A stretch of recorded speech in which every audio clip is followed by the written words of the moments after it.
Bonjour à toutes et à tous. D'abord, quelques statistiques. Nous avons plus de 300 abonnés en un an, nous avons eu plus de 10 000 vues, ce qui est quand même formidable. Donc, on est quand même très content de cette chaîne et on vous remercie encore de votre présence. Aujourd'hui, nous réalisons notre 7e direct.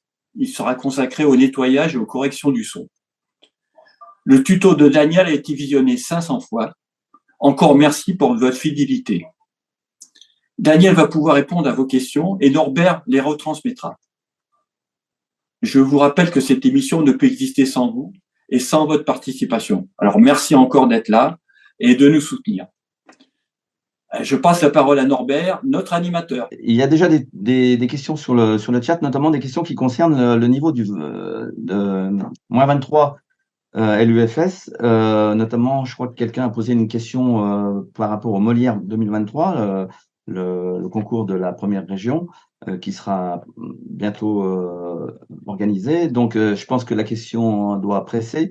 Donc, si la personne qui a posé les 3 questions là sur ce sujet peut joindre Alain. Donc, je vous rappelle l'adresse formation@ffcinévideo.com. Alain retransmettra la question à Patrick Lanza et donc Patrick vous répondra dans l'objectif justement de pouvoir finaliser votre film pour le Méliès. Alors, Daniel, on va revenir au niveau du nettoyage. Et notamment, il y avait une question, si tu pouvais revenir sur les degrés de réglage, d'atténuation notamment. À quel niveau on règle une piste que l'on veut privilégier, que l'on veut entendre, et à quel degré d'atténuation, au contraire, mettons les pistes non prioritaires. Bonjour à tous d'abord, comme disait Norbert à l'instant, merci de votre fidélité. Alors écoutez, pour répondre à cette question, il faut reprendre les choses un petit peu en amont, c'est-à-dire au niveau de votre enregistrement. Ce que vous avez enregistré sur votre caméra ou sur votre enregistreur externe, vous l'avez enregistré à un certain niveau. Ce niveau, on vous recommande de regarder sur votre picmètre qu'il soit bien autour de -12 dB. Voilà, c'est ce -12 qui va vous donner un niveau de départ que vous allez retrouver ensuite sur votre logiciel, quel qu'il soit, que ce soit DaVinci, que ce soit Edius ou n'importe lequel, mais vous allez retrouver cet enregistrement, c'est-à-dire que vous allez retrouver ce niveau. Donc, je suis sur la piste Fairlight du montage de l'interview, toujours. Vous voyez par exemple ici la piste d'ambiance. Voici le niveau exact de l'enregistrement qui correspond au niveau de mon enregistrement tel que je l'ai fait sur le F8. Et par défaut, mon logiciel me situe la barre du niveau de la piste à 0. Alors que je n'ai pas enregistré à 0, je l'ai enregistré à -12. D'accord? Il faut bien saisir la différence entre le niveau d'enregistrement et le niveau tel qu'il est repris par la piste. Ici, à 0, et également sur la piste du mixage, ici en ambiance, voilà, également à 0. Hein. Je ne sais pas si vous le voyez, c'est écrit tout petit. Alors, ça ne veut pas du tout dire que je suis à 0. Ça veut dire que j'ai eu un enregistrement qui a été fait, alors ici, vraisemblablement aux alentours de -12, que je peux moduler. Grâce à cette ligne de volume, je peux l'augmenter ou le diminuer. Je quitte la piste d'ambiance maintenant puisque j'en ai plus besoin. Ici, par exemple, je prends la piste de la perche. Elle est placée ici aux alentours de 0, mais ce que je dois faire maintenant, c'est d'observer ce qui se passe sur le niveau du mixeur. C'est-à-dire que je vais jouer cette piste, et là, vous devez observer ici, justement, si votre niveau est bien à -12. C'est-à-dire s'il est conforme à ce que vous avez enregistré initialement. S'il ne l'est pas, alors là, vous augmentez légèrement de façon à arriver à peu près à ce niveau -12. Alors, qu'est-ce que j'ai fait? En fait, j'ai monté de 0,9 dB pour obtenir mon -12. Si vous voulez, mon niveau d'enregistrement de départ était vraisemblablement un tout petit peu en dessous de ce -12. Voilà. Et tous les niveaux de toutes les pistes utiles, je les règle comme ça. C'est-à-dire que je saisis mon niveau, je l'augmente ou je le diminue de façon à ce que sur ma piste du mixeur, je sois bien à -12. Voilà. Alors ça, c'est la première chose. La deuxième concerne les atténuations, c'est-à-dire les moments où, sur cette même piste, Je veux générer un silence, c'est-à-dire que le micro n'est plus actif. C'est la journaliste qui est en train ici de parler. Donc je baisse ce niveau, je le baisse suffisamment pour qu'on entende de façon privilégiée le niveau du cravate. Alors réduire de combien? Voilà, c'était une question qu'on a posée. Réduire de combien? Eh ben, là, c'est vous qui choisissez.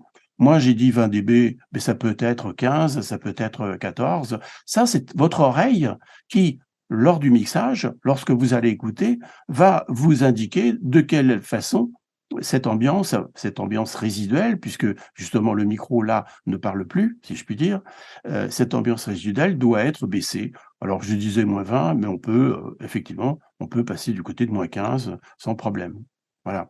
Je pense Suivant. que ça a été clair et ça va répondre à une question qu'a posée Jean-Marie Morin, alors, qui est sur Edius comme moi. Et il y a l'indicateur de niveau de crête et le vumètre. Que dois-je utiliser pour me placer à -12 dB? Pour le mettre en principe à -12. Voilà, à -12. Parce que je crois que de mémoire, il doit être à -18 ou -20. Mais tu vas dans les réglages paramètres et tu le mets à -12. Comme ça fait ton repère. Et après, effectivement, c'est sur cette table qu'on va voir si le son lu est assez fort ou, comme tu l'as expliqué, Daniel, assez fort ou pas assez fort. Par Voilà. contre, j'aurais juste une précision, une question à demander. Est-ce que tu penses que il faut regarder le niveau moyen du son qui doit être à peu près à -12, ou est-ce que c'est les fortés du son qui doivent tutoyer le -12? Non, c'est un niveau moyen. Moyen, hein? Un niveau moyen. On peut très, sans aucun problème, monter beaucoup plus haut, D'accord, occasionnellement. Hein, d'accord. il peut très bien y avoir un moment où la personne parle plus fort, Voilà, ben, on va restituer le fait qu'elle parle plus fort et voilà. à ce moment-là, on sera, éventuellement, par exemple ici, là, voilà, je vais faire exprès de monter le niveau. Voilà, je le monte ici, beaucoup. Donc là, j'arrive à quelque chose. Vous voyez, j'ai des niveaux de crête qui sont déjà rouges ici. Donc évidemment, je suis beaucoup trop élevé par rapport au niveau normal, hein, Mmh. mais grosso modo, mon niveau général doit rester autour de ce -12. Voilà. Il y avait aussi une question, comment mettons en place une sonothèque personnelle? Donc j'ai ma sonothèque, celle que j'ai ouverte tout à l'heure et je vais avoir besoin de cibler une sonothèque, celle dans laquelle j'ai mis tous les bruitages. Alors j'appuie sur sonothèque, j'ai mon Finder qui s'affiche et je vais chercher l'endroit où j'ai, mis par exemple ici dans musique, voilà, j'ai peut-être un dossier qui s'appelle, bruitage et je le cible et je le rentre dans la sonothèque. De façon à ce que, ici, l'ensemble de mes dossiers apparaissent. Donc maintenant, je vais aller chercher mon dossier. Alors vous voyez, j'en ai plusieurs ici. Donc j'en ai mon dossier, celui dans lequel j'ai tous mes bruitages, j'appelle bruitage classé. Parce que je les ai classés, je les ai nommés, hein. Et donc à partir de là, maintenant je vais faire une recherche. Alors par exemple, je fais bruit de pas, par exemple, sur, plancher. Donc je peux les écouter un par un et ensuite les placer. C'est le résultat de tous les bruitages que j'ai pu rassembler. Mais l'activité de moteur de recherche, elle est propre à Voilà, DaVinci. c'est ça. Voilà. Elle est propre à DaVinci, mais les bruitages sont personnels. Il faut que vous fabriquiez votre propre bibliothèque de bruitage. Alors, vous avez un certain nombre de bruitages qui sont libres de droit, que vous pouvez télécharger sur internet. Vous avez des bruitages que vous avez fabriqués vous-même, et cetera. Voilà, donc vous regroupez tout ça dans un dossier. Ça nécessite, de bien nommer chaque dossier, enfin chaque fichier. Voilà, Voilà. c'est ça. Il faut les Pour pouvoir nommer. voilà, Il faut facilement les les nommer si retrouver. vous voulez faire une recherche, pertinente, hein, On va passer aux fréquences maintenant. Pourquoi y a-t-il 6 bandes de fréquences, sur, l'EQ? Vous voyez sur mon mixeur, j'ai ici une série de petites fenêtres qui sont nommées EQ, hein, Equalizer, et je clique 2 fois sur ma fenêtre, j'ai mon equalizer qui apparaît et j'ai 6 bandes de fréquences. La bande 1 à la bande 6. Voilà. Et il y avait une question, que signifient aussi les icônes là? Je les vois ici. Les icônes du menu déroulant à côté de chaque bande. Oui, alors d'abord les 6 bandes de fréquences. Pourquoi il y en a 6? Parce que, comme vous le voyez ici, j'ai 2 bandes extrêmes qui vont concerner d'une part les sons graves, ici sur la bande 1, Vous voyez, l'orientation de la petite icône, elle va me permettre, si je l'active ici, elle va me permettre de diminuer ou d'augmenter les graves. Voilà, ça c'est la bande 1. À l'extrême, de l'autre côté, la bande 6, elle va faire la même chose, mais avec l'aigu. Elle augmente ou elle diminue les aigus. Bon. Pour les fréquences internes, les 4 autres, de 2 à 5, vous voyez ici, vous avez une petite indication L. Ça veut dire low, c'est-à-dire les fréquences basses. Pas les plus basses, mais les fréquences basses. Ici, vous avez ML, medium low. Ici, vous avez MH, medium high. Et vous avez H, high.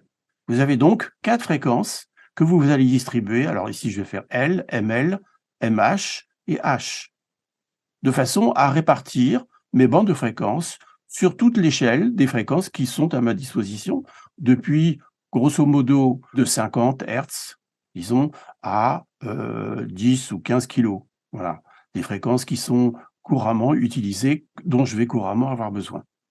Alors, les petites icônes, vous voyez, ici, elles apparaissent quand je clique juste à côté, et donc elles vont me permettre de déterminer de quelle façon mes fréquences sont affectées. Alors, la plupart du temps, toutes les fréquences intermédiaires, on va utiliser ce qu'on appelle le filtre passe-bande, c'est-à-dire celui qui va me permettre d'atténuer ou d'augmenter une certaine fréquence à l'endroit que je vais choisir. Voilà, c'est l'icône la plus utilisée. Maintenant, vous en avez effectivement une autre, celle-là par exemple, mais celle-là, elle va faire double emploi avec la bande 1, si vous voulez, hein. Donc, a priori, c'est pas celle que je vais utiliser, mais bon, je peux l'utiliser, on me donne la possibilité de le faire. Vous avez également une fréquence ici qui est beaucoup plus ciblée, beaucoup plus fine, hein, qui va concerner des bruits très, très ponctuels. Par exemple, si vous avez un sifflement ou des choses comme ça. Donc, vous allez utiliser cette bande-là qui est très réduite. Mais la plupart du temps, vous allez utiliser ce filtre passe-bande sur lequel vous allez pouvoir faire un certain nombre de choses, notamment, alors j'en parle tout de suite parce que justement, je sais que c'est une question qui a été posée, vous allez pouvoir modifier justement la largeur de la fréquence que vous affectez. Vous voyez, si j'ai une fréquence que je vais affecter d'une façon très large, ou au contraire, que je vais aller rétrécir de façon à cibler un son beaucoup plus précis. Alors après, je décide soit d'augmenter la fréquence en augmentant le gain vers le haut, soit de la diminuer en descendant vers le bas. Et j'en profite d'ailleurs pour vous dire que la voix humaine, vous allez avoir en gros, hein, 2 zones dans lesquelles vous allez travailler. Puisque on sait maintenant, après l'avoir analysé, avoir utilisé un analyseur de fréquences, que la voix humaine, elle tourne autour de 500 d'une part, pour les fréquences les plus graves de la voix, mais elle a des fréquences très élevées aussi, notamment les fréquences qui viennent des sifflantes et des consonnes, des P, des T, qui génèrent des bruits qui sont très, très élevés. Et en général, quand on veut récupérer de la clarté de la voix, quelqu'un qui a une voix un peu pâteuse comme ça, on a envie qu'elle soit un peu plus claire, eh bien, on va aller chercher du côté de ces 3000, 3-4 000 Hertz, on va chercher de la clarté pour augmenter justement toutes ces consonnes. Voilà. Voilà un petit peu ce qu'on peut dire sur l'ensemble de ces bandes de fréquences et leur utilisation. Mais vous savez, ce qu'il faut vraiment que vous fassiez, quel que soit le logiciel que vous allez utiliser, parce que vous allez trouver ça partout, hein, c'est vraiment de servir de vos oreilles. C'est vraiment vos oreilles qui sont les meilleurs guides et vous allez très, très rapidement comprendre comment on utilise tous ces réglages qui apparaissent comme ça, apparemment très compliqués, mais qui en fait, à l'usage, si vous écoutez attentivement, vous allez vous repérer très très vite et vous allez très vite maîtriser suffisamment bien la question des fréquences, qui est vraiment une question extrêmement importante, hein. C'est vraiment quelque chose d'essentiel dans tout ce que vous avez à faire dans la post-production pour le son. Pour nous, gain, c'est synonyme d'augmenter, mais le gain, c'est pas forcément qu'augmenter. Est-ce que tu pourrais repréciser les choses sur le gain? J'ai traité la voix ici, du côté de 500, un petit peu plus, hein, un peu plus de 500 Hertz, en diminution. Et j'ai traité la voix du côté de 4000, à peu près, en augmentation. Alors pourquoi j'ai fait ça? La voix humaine, elle utilise des résonateurs. Notre tête, c'est comme une caisse de résonance de guitare. On a des trous dans le crâne, ce qu'on appelle des sinus, qui sont placés à différents endroits et qui provoquent une amplification naturelle de notre voix. Alors c'est assez faible, évidemment, hein, mais c'est quand même assez perceptible. Certaines personnes ont des sinus qui génèrent des voix un peu nasillardes. Et ces voix nasillardes, elles sont toujours du côté de ces fréquences, du côté de 500, 400, 500 Hertz. Et on a toujours intérêt à les baisser parce que justement, elles sont pas très belles. Alors comment est-ce qu'on fait? Comment est-ce qu'on fait? On commence par faire le contraire. On va chercher, on fait jouer la piste et on cherche la fréquence désagréable. On la cherche comme ça, en balayant, vous voyez? Ici, voilà. Et à un moment donné, on trouve quelque chose, on se dit: «Ah ça, c'est pas joli» et on reste là et qu'est-ce qu'on fait? Eh ben, au contraire, on descend. Et on trouve à ce moment-là que la voix devient beaucoup plus agréable à écouter, beaucoup moins nasillarde, beaucoup plus belle. Voilà, ça c'est une première chose. Une deuxième chose, c'est sur la voix, c'est sur, un micro-cravate. Donc le micro-cravate n'a pas un très bon rendu, notamment dans les aigus et donc il a tendance à atténuer toutes ces consonnes dont je parlais tout à l'heure, les S, les P, les T et on va chercher à les augmenter pour permettre à la voix d'être un petit peu plus claire. Mais un micro-cravate qui est en général assez moyen, on a toujours, intérêt à les augmenter. Alors cette fois, qu'est-ce que je fais? Je les cherche évidemment là aussi, pareil, de la même façon, mais je vais les atténuer plus, discrètement de façon à ne pas exagérer dans l'autre sens. Voilà. Vous voyez donc le gain ici, négatif, le gain positif de l'autre côté.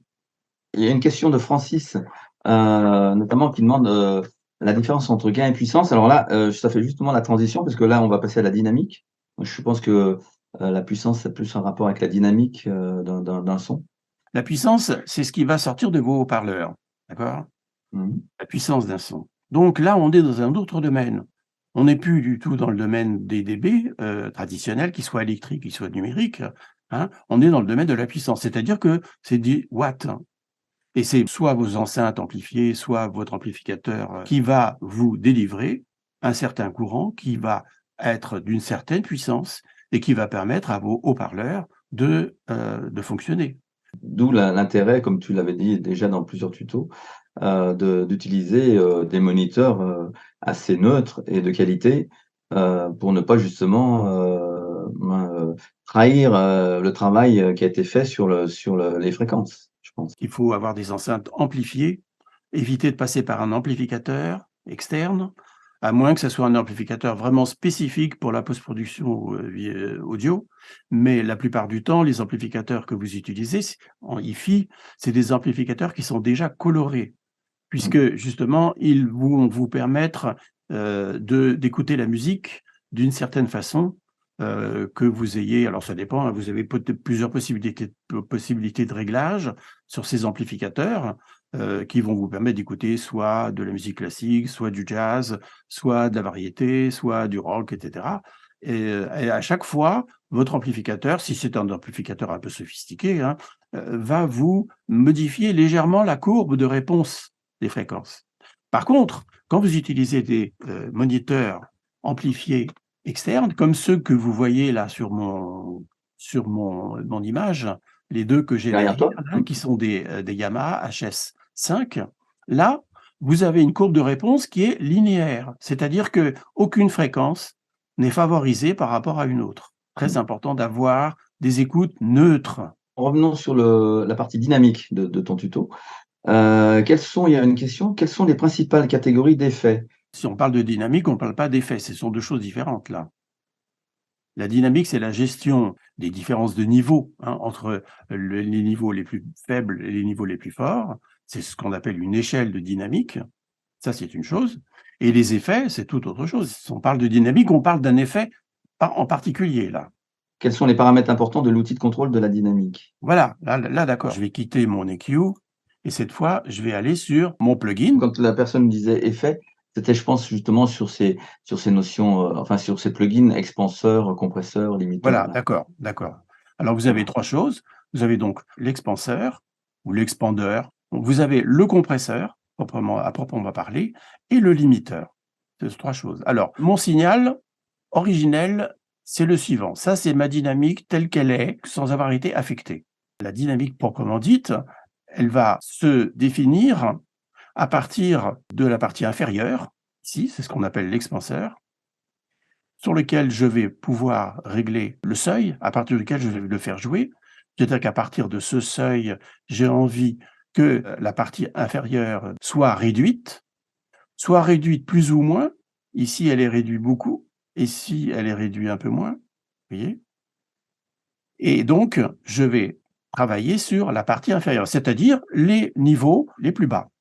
On avait vu dans le tutoriel que, par exemple, on avait la voix micro-perche sur la personne interviewée qui tournait autour de 9 dB. Ça voulait dire quoi? Ça voulait dire que l'écart entre les sons les plus faibles de cette voix et les sons les plus forts sont dans une échelle de 9 dB. Ces 9 dB, je peux vouloir les réduire. Je peux vouloir faire en sorte que ma voix soit réduite à, par exemple, 5 dB. Donc, qu'est-ce que je vais faire? Je vais augmenter le seuil de façon à réduire la partie inférieure d'un côté, et d'autre part, je vais travailler sur le compresseur. Alors ça, c'est l'autre partie, la partie supérieure, ici. D'accord? Là, je vais cette fois augmenter le seuil. Voilà, le voilà. Et donc, je vais travailler sur cette partie-là, la partie supérieure de la dynamique. Donc, en travaillant sur la partie inférieure de la partie supérieure, je vais ici, sur la partie qui n'est pas affectée, qui reste identique, je vais la réduire. Je vais la réduire, par exemple, je vais passer de 9 dB à 5 dB. Ce qui va avoir un effet très intéressant, c'est de mettre la voix en avant.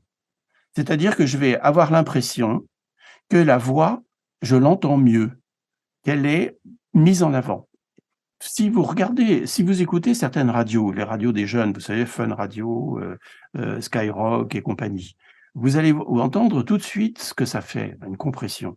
C'est des radios qui ont réduit leur dynamique dans des proportions assez considérables. On n'a plus que quelques dB à peine de dynamique. Pourquoi? Eh bien, tout simplement pour pouvoir l'écouter dans une voiture. Quand vous écoutez ça dans une voiture, vous n'avez pas besoin tout le temps, toutes les 5 minutes, d'augmenter ou de diminuer le son.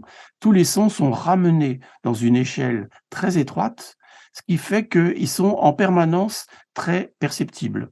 Alors ça ne vous empêche pas d'augmenter ou de diminuer le volume, mais à un volume donné, les voix des personnes qui parlent à la radio vont être beaucoup plus clairement perceptibles, beaucoup plus clairement perçues par vos oreilles. Voilà. Et donc, vous pouvez avoir envie, par exemple, dans un documentaire, une voix off, vous avez envie de la mettre en avant. Vous avez envie de faire en sorte que cette voix off soit mise en avant par rapport aux voix des interviews, qui sont un petit peu, non pas en arrière-plan, parce qu'elles vont être écoutées aussi fort, mais moins mises en avant. C'est une notion assez subtile, hein, cette mise en avant. C'est pas quelque chose qui a à voir avec le volume sonore, avec le niveau sonore, c'est quelque chose qui résulte de la réduction de cette dynamique, de la réduction de l'écart entre les sons les plus faibles et les sons les plus forts. Voilà. Là aussi, c'est pareil. N'hésitez pas à utiliser vos outils, à chercher, à prendre un passage, vous le mettez en boucle, vous écoutez plusieurs reprises, vous modifiez le seuil, vous modifiez l'intensité de la réduction, vous travaillez là-dessus d'une façon empirique. Alors bien sûr, c'est un professionnel du son qui m'entendrait là pousserait des cris parce que c'est pas du tout empirique. Ce sont des choses qui sont très rationalisées. Il y a des analyses mathématiques très rigoureuses qui sont faites là-dessus. Mais voilà, vous, c'est pas du tout votre but. Votre but, c'est de parvenir à quelque chose qui soit bénéfique au niveau du résultat sonore, bien sûr. Là, on parle beaucoup de sons donc de sons d'interview, de sons de personnages, mais des sons d'ambiance ou des bruitages. Est-ce qu'on peut appliquer ce genre de, de concept pour justement des sons d'ambiance ou des sons de bruitage et dans quel cas? Ah bah, et comment? Et comment? Regardez par exemple un western et écoutez le pas des chevaux, qui circulent, devant l'écran. Eh bien, vous pouvez être certain que le bruitage, qu'il soit originel d'ailleurs ou la plupart du temps, additionnel avec une banque de bruitage, hein, il est évident que ce bruitage va être mis en avant, et va être justement mis en avant par la réduction de la dynamique.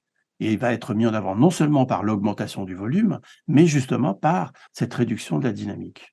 Un autre exemple, hein, justement, toujours dans le domaine des bruitages, par exemple les coups de poing. Hein, quand vous avez un personnage qui donne un coup de poing, c'est évident que ce coup de poing, il n'a pas grand-chose à voir le coup de poing avec le coup de poing réel, ça tout le monde le sait. Et alors comment est-il traité? Il est traité non seulement justement par une augmentation du volume du son, bien sûr, il est mis en avant comme ça, mais il est également mis en avant par une compression très, très forte, justement du son pour faire en sorte qu'il soit perçu et soit mise en avant et qui soit perçue, d'une façon beaucoup plus forte, beaucoup plus prégnante, hein, qu'un son qui serait, vraiment réaliste. Et une musique J'entends. additionnelle, elle peut être traitée comme ça ou c'est pas vraiment conseillé? Alors non, alors là attention, là, si on est dans le domaine de la musique, là, les choses sont très différentes, de la post-production, de la vidéo, enfin de l'image. On est dans un domaine très différent, hein. On est dans un Non, domaine. mais quand je parlais de musique additionnelle, c'est une musique de film, bien sûr, hein. Oui, bien sûr, non, non, j'entends bien, mais non, je ne crois pas. Très très franchement, je ne crois pas qu'il soit nécessaire de la mettre en avant. C'est pas son but. Son but justement, ce n'est pas d'être mise en avant. Son but, c'est précisément de rester à l'arrière. Précisément, dans une musique de film, vous avez alors à moins que ça soit évidemment le passage, de générique ou un passage silencieux dans lequel il n'y a plus que de la musique. Là, d'accord, mais là, vous montez le niveau sonore, c'est tout. Mais la plupart du temps, quand vous avez de la musique qui court derrière, une situation avec, des dialogues, avec des ambiances, avec, des bruits, vous allez avoir une musique qui va être en arrière-plan. Donc celle-là, je pense pas qu'on cherche tellement à la mettre en avant. Ça nécessiterait, la dynamique, avec tous les outils, à disposition sur Fairlight, un tuto pratiquement, dédié qu'à ce travail. Oui, Parce que, oui, effectivement. on n'a pas encore le temps de parler du limiteur. J'ai vu qu'il y avait des réglages hold, enfin voilà, il y a plusieurs réglages encore en dessous qui sont possibles. Donc là, je pense que vraiment ça vaudrait certainement le coup Oui, de oui, refaire une moi émission moi avec tout ça. je veux bien, mais ça va être vraiment très technique et je pense que, avant de se lancer, ben, pour vous, pour les écouter, pour le essayer d'en tirer parti dans un tuto spécifique sur la dynamique ou même sur les EQ, je pense que vraiment une utilisation empirique, hein, est vraiment très bien. N'hésitez pas. Reprenez, d'anciens réglages que vous avez faits sur d'anciennes vidéos, hein, d'anciennes post-production du son. Introduisez, les effets, enfin soit un EQ, soit un compresseur, et écoutez ce que ça donne. Voilà, écoutez. Je pense que vraiment c'est important de faire travailler ses oreilles et d'avoir une écoute qui n'est plus simplement l'écoute, comment dire? L'écoute du spectateur quoi, qui est une écoute de technicien et c'est pas la même. Justement, c'est une écoute ciblée, beaucoup plus, attentive, beaucoup plus exigeante. C'est bien pour ça qu'il faut des haut-parleurs, qui tiennent la route, sinon on fait n'importe quoi mais faites-le. Alors si vous l'avez fait, si vous le faites, c'est vrai que d'ici quelque temps, peut-être, oui, l'année prochaine, enfin à partir de la rentrée prochaine, on pourrait envisager des tutos, plus techniques En tout cas, n'hésitez pas à nous questionner, nous faire des propositions. Donc, on est là pour ça. Et c'est vrai que ce que les formations qu'on fait peuvent représenter un an de formation pour des étudiants. Et c'est des choses qu'on essaye d'expliquer en 1 heure. Et donc, forcément, on est obligé de prendre des raccourcis. Mais l'intérêt, c'est de donner envie d'améliorer les choses et d'aller plus loin dans la recherche, hein, dans la recherche et le travail par rapport au son. Donc, on va clore cette émission en vous remerciant d'être là. Et puis, on vous donne rendez-vous pour le prochain tuto qui sera toujours sur le son. Et n'oubliez pas qu'il y a les cartes blanches, etc. Et puis, n'hésitez pas si vous avez des idées, des questions. En plus, on a toujours un petit problème, c'est le problème de la programmation donc de nos émissions. On se demande toujours quand est-ce qu'on peut le programmer, quand est-ce que le meilleur moment. Donc, n'hésitez pas de communiquer avec nous en disant, voilà, on préférait la semaine, on préférait le week-end, on préférait en fin de soirée. Ça nous aiderait parce que cette émission, elle ne marchera qu'avec vous, puisque elle ne marche qu'à travers vos questions, puisqu'il y a un tuto dans un premier temps, mais dans un deuxième temps, il y a les questions, et c'est ce qui permet de bonifier nos formations, puisque des tutos, il y en a partout et de très bonne qualité. Et maintenant, l'intérêt, c'est qu'on puisse se mettre à votre portée, et pour se mettre à votre portée, il faut absolument qu'on ait ces questions. Donc, on fait vraiment un travail d'équipe, et on a vraiment un peu besoin de vous. En tout cas, on vous remercie pour votre présence. Voilà, merci bien.